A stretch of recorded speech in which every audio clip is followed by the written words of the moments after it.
There's an old story about how to catch a monkey. In case any of you are interested in how to catch a monkey, now you're going to know how to do it. First, you have to take a large, narrow-necked jar, just large enough in diameter at the top for a monkey to put its hand inside. Then you have to fill it partway with rocks so it's too heavy for the monkey to carry. Then you scatter some treats near the jar to attract them, and you put some inside the narrow-necked jar. A monkey will come along, if you're lucky, and grab the goodies, but he'll want the ones inside the jar too, so then put his hand in there and grab what's in there. And if you've set up your monkey trap properly, then he won't be able to get his hand out because he's got the goodies. Not without unclenching his hand, not without relinquishing what he already has.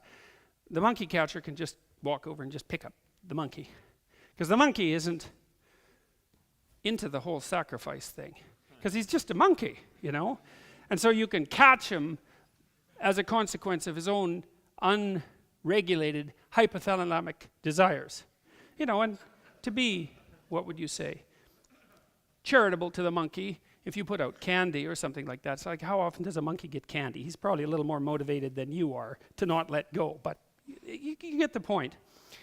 The monkey catcher can just walk over to the jar and pick up the monkey. The animal will not sacrifice the part for the whole. That's actually a pretty good phrase, eh? It's the animal that will not sacrifice the part for the whole.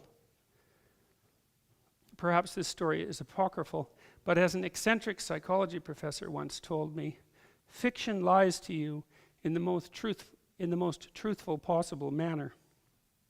Something valuable given up ensures future prosperity. Something valuable sacrificed pleases the Lord. Those are equivalent statements. One's more articulated, I would say that's the first statement, and the second one is more dramatic and more embedded in a collective religious dream, you might say. What's most valuable and best sacrificed? Well, obviously that depends on the culture and the time. What is at least emblematic of that? A choice cut of meat. Well, if you're a herdsman, for example, that's a big deal. Generally speaking, throughout human history, meat has been a very valuable commodity, as it is, by the way, among chimpanzees. Chimpanzees hunt. They like to hunt colobus monkeys. And, they'll basically start eating the damn monkey alive. They weigh about 40 pounds, despite the fact that the thing is screaming away. And that's pretty interesting, because one of the things it indicates is that male monkeys, male chimps, they're the ones that do the hunting, aren't really inhibited that much when they're in hunter mode by what you might describe as empathy. And there's certain elements of human behavior that are reminiscent of that. You see that sort of thing emerge now and then in human battlefields when groups of men seem to abandon all internal regulation whatsoever to a degree that makes you wonder if internal regulation even exists. Choice cut of meat. Well, meat's valuable, and there's a good document by Richard Wrangham, I think, a while back, a book about the human invention of fire, and I think I told you a little bit about this. Wrangham claimed that we invented fire, discovered fire, mastered it, maybe 2 or 3 million years ago. That's a long time, longer than people had thought, and that's what actually transformed us physiologically from our chimp-like ancestors into the sort of svelte creatures we are now, because it's a lot easier to digest cooked meat, and meat is a tremendous source of nutrition, energy, raw materials, all of that, especially if it's cooked. So meat's a big deal. Cooked meat is a big deal.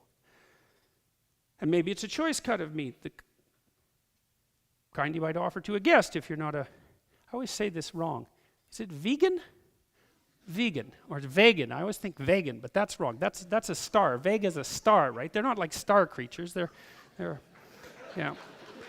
Anyway, so, you might offer that, especially if a guest came to your abode and you were a herdsman. You might sacrifice a high-end animal and offer your guest a nice choice cut of meat, and that would actually matter. It would mean something. From the best animal in a flock. What's above even that? Well, in terms of the thing you could sacrifice, well, your best animal, that's good. Well, how about you? How about your child? How about you? Well, that would be next on the hierarchy. It's kind of hard to get past that, right? And I think it's a toss-up whether the sacrifice is greater if it's you or if it's your child. I would say, being a parent, that it's greater if it's your child. Because I think most people who have established I hesitate to say proper, but I'm going to anyway, it's a proper relationship with their children. It's, if push came to shove, they'd take the bullet and let their kid go live.